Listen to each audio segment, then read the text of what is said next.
Ադրբեջանական դիզվառելիքը հատել է Հայաստան-Վրաստան սահմանը։ Մոտ 1300 տոննա ծավալով 22 վագոն ադրբեջանական ծագման բենզինը Հայաստան է եկել Ադրբեջան-Վրաստան-Հայաստան երկաթգծով, հայտնել է էկոնոմիկայի նախարար Գևորգ Պապոյանը։ Նրա խոսքով սա ոչ միայն Հայաստանի եւ Ադրբեջանի միջև հաստատված խաղաղությունից հետո, այլև առհասարակ անկախությունից հետո Հայաստանի եւ Ադրբեջանի միջև առաջին առևտրատնտեսական գործարքն է։ Վեհափառ հայրապետ Գարեգին II կաթողիկոսի որոշմամբ հայ առաքելական եկեղեցու գերագույն հոգևոր խորհրդի կազմից դուրս են եկել Վայոց ձորի թեմի առաջնորդ Աբրահամ Սրբազանը, Մասյացոտն թեմի առաջնորդ Գևորգ Սրբազանը եւ Մերձբալթյան երկրների առաջնորդ Վազգեն Սրբազանը։ Այս մասին լրագրողներին ասել է Մայրաթոր Սուրբ Էջմիածնի տեղեկատվական համակարգի ղեկավար Տեր Եսայի Քահանա Արթենյանը։ Էջմիածնի մայրտաճարի մուտքի մոտ սրտամկանի սուր ինֆարկտ ստացած Տեր Վրդանեսն իրեն լավ է զգում, կյանքին վտանգ չի սպառնում։ 2 ստենտ են տեղադրել, եւս 3-ը նախատեսվում է տեղադրել 72 ժամը լրանալուց հետո։ Վերակենդանացման բաժնից շուտով կտեղափոխվի հիվանդասենյակ։ Նյուզեեմի մեր գործընկերներին հայտնել են բժշկական կենտրոնի ղեկավարն ու երեցկինը։ Առաջին բանը, որ տեսավ ինձ, ասեց վեհափառս ոնց է, ասեցի փաստորեն դու էլի այս վիճակում մտածում ես առաջինը եկեղեցի հայրենիք, երրորդ տեղում ես, այդպես ծիծաղեց, իրականում այսպես ասեմ, իր նման մարդիկ եզակի են, չգիտեմ երկրորդը կա Հայաստանում թե ոչ, ինչպես որ ինքը սիրում է սրտանց եկեղեցին հայրենիքը, ընտանիքն էլ են նույն, կարող եմ ասել նույն կարգավիճակում, բայց այս պահին ինքը հայրենիքի կողքին է պետք ու ես վստահ եմ, որ այն առաքելությունային նպատակը ինչի հետևից ինքը գնում է, պիտի հասնի, որովհետև Աստծով ենք առաջ շարժում։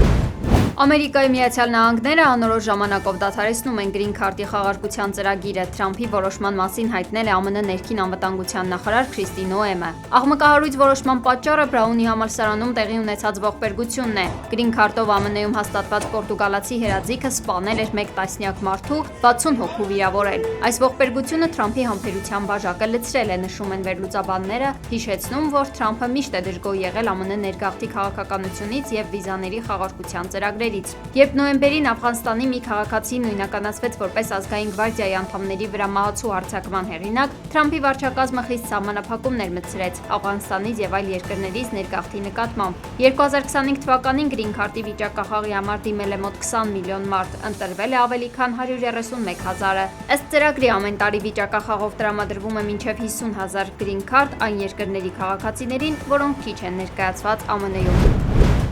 Երևան քաղաքի Մամիկոնյանց փողոցում Opel Magnishi ավտոմեքենայում տեղի ունեցել պայթյուն։ Պարզվել է, որ պայթյունի հետևանքով հրդեհ է բռնկվել կամ 1 տուժած։ Վերջինս հոսպիտալացվել է բժշկական կենտրոն։ Պայթյունն այնքան ուժեղ է եղել, որ դիմապակին շպրտվել է փողոց։ Մինչ շրջերների ժամանելը քաղաքացիները իրենց ուժերով մարել են կրակը։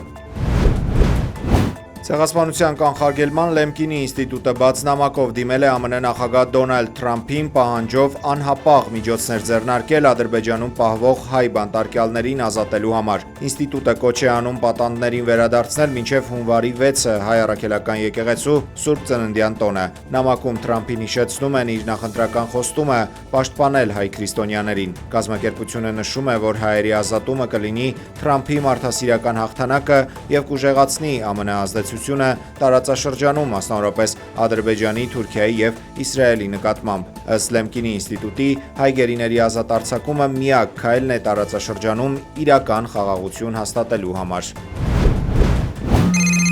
Արդարադատության նախկին նախարար Արփինե Հովհաննիսյանը ահազանգել է հեռախոսային խարդախության նոր ձևի մասին։ Ըստ նրա խարդախները կապ են հաստատում WhatsApp կամ Viber հավելվածների միջոցով, ներկայանում ԱԱԾ կամ այլ իրավապահ մարմինների աշխատակիցներ կամ կենտրոնական բանկի ներկայացուցիչ եւ հայտնում, թե իբր փողերի լվացման կամ ահաբեկչության ֆինանսավորման դեմ պայքարի շրջանակներում բանկային հաշիվները պետք է սառեցվեն եւ գումարը փրկելու համար հորդորում են քաղաքացիներին անհապաղ կանխիկացնել միջոցները, վերածել կրիպտոարժույթի ու փոխանցել կոնկրետ էլեկտրոնային դրամապանակ։ Ձեր գումարների անվտանգությունը ապահովելու տեսանկյունից, երբ որ ձեզ ինչ-որ բան են ասում, դուք մի քանի անգամ ստուգեք տեղեկատվությունը, տեղեկանաք իսկապես այդ մարդիկ այդպիսի բան ասել են թե ոչ, հետո նոր միայն ձեր գումարները այս կողմից այն կողմ տեղաշարժեք։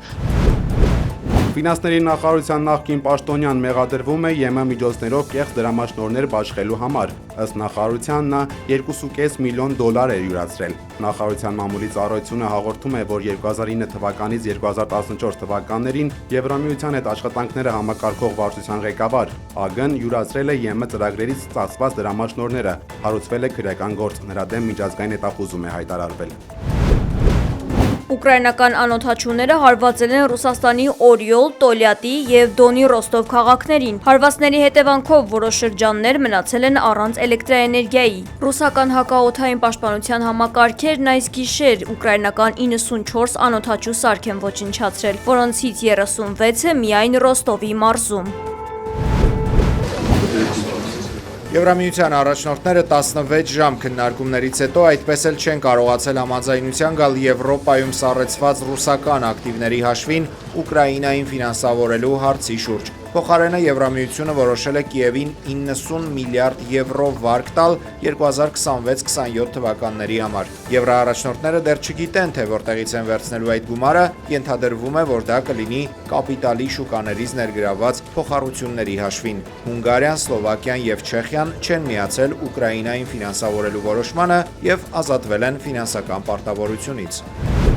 Եվրամիությունն ավելի շատ ակտիվներ ունի Ռուսաստանում, քան ռուսական սառեցված միջոցների ծավալն է, հայտարարել է Հունգարիայի վարչապետ Վիկտոր Օրբանը։ Եթե Ռուսաստանը հայելային պատասխան տա, Եվրոպան մեծ վնասներ կունենա և կպարտվի, նշել է նա։ Ահա թե ինչու է բրյուսելյան խմբավորումը մտափոխվել ռուսական փողերն օտարելու հարցում, շեշտել է Հունգարիայի վարչապետը։ Ֆրանսիայի նախագահ Էմանուել Մակրոնը հայտարարել է, որ ժամանակն է Եվրոպան վերսկսի երկխոսությունը Ռուսաստանի հետ։ Նրա խոսքով իրենք շահագրգռված են գտնել այս քննարկումներին մասնակցելու հնարավորություն։ Միջնորդավորված բանակցությունները ոչ արդյունավետ են, նշել է Ֆրանսիայի նախագահը։ Մակրոնը միջնորդ ասելով հավանաբար նկատի ունի ամերիկյան կողմին։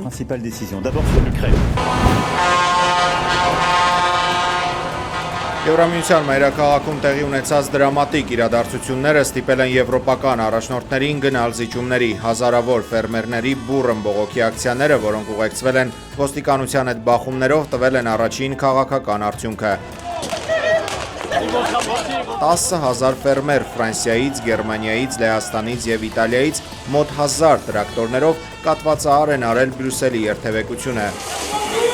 Իրավիճակը կտրուկ սրվել է Եվրախորհրդարանի շենքի մոտ, որտեղ ցուցարարները հրդեհել են անվադողեր և ծղոտի լեզեր։ Ոստիկանությունը ստիպված է եղել փողոց անել ջրցան մեքենաներ, արցունքաբեր գազ բաց թողնել։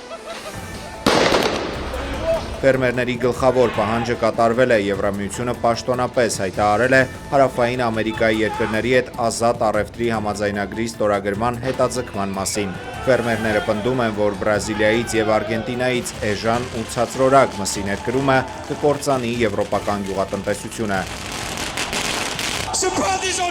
Ֆրանսիայի նախագահ Էմանուել Մակրոնը և Իտալիայի վարչապետ Ջորջիա Մելոնին հստակ հասկացրել են, որ առանց տեղական արտադրողի շահերը հաշվի առնելու գործարքը չի ստորագրվի։ Բացի առևտրային գործարքից լարվածության պատճառ է դարձել նաև Եվրամիության 2028-2034 թվականների բյուջեի նախագիծը։ Ֆերմերները զայրացել են նախատեսվող 90 միլիարդ եվրոյի սուբսիդիաների կրճատման և կանաչ գործարքի խիստ սահմանափակումների պատճառով, որոնք թանկացնում են արտադրությունը։ Թեև այս պահին Բրյուսելում իրավիճակը հանդարտվել է, ֆերմերային միությունները զգուշացրել են, որ սև սուրբ ծնունդ կկազմակերպեն և կփակեն խոշոր մայրուղիները տոների նախաշեմին, եթե Եվրամիությունը չվերանայի բյուջետային քաղաքականությունը։ ԱՄՆ Հյուսիսային Կարոլինայի տարածաշրջանային օդանավակայանում Քեսնա 550 մասնավոր ինքնաթիռ է վթարի ենթարկվել։ Վթարի հետևանքով կա 7 զոհ, որոնց թվում են եղել NASCAR ավտոմրցարշավի նախկին վարորդ Գրեգ Բիֆլը և իր ընտանիքը։ Լուրը հայտնել է ավտոմրցարշավային կազմակերպությունը։ Լեհաստանում Նոան 2-0 հաշվով պարտվել է Կիևի Դինամոյին, սակայն նվաճել անցումային փլեյօֆի ուղեգիր, դառնալով հայկական ակումբներից առաջինը, որը կոնֆերենցիաների լիգայում դուրս է եկել Եվրագավաթային այս մրցաշարի փլեյօֆ փուլ։ Նոայի գլխավոր մարզիչ Սանդրո Պերկովիչը շնորհավորել է թիմին պատմական նվաճման համար։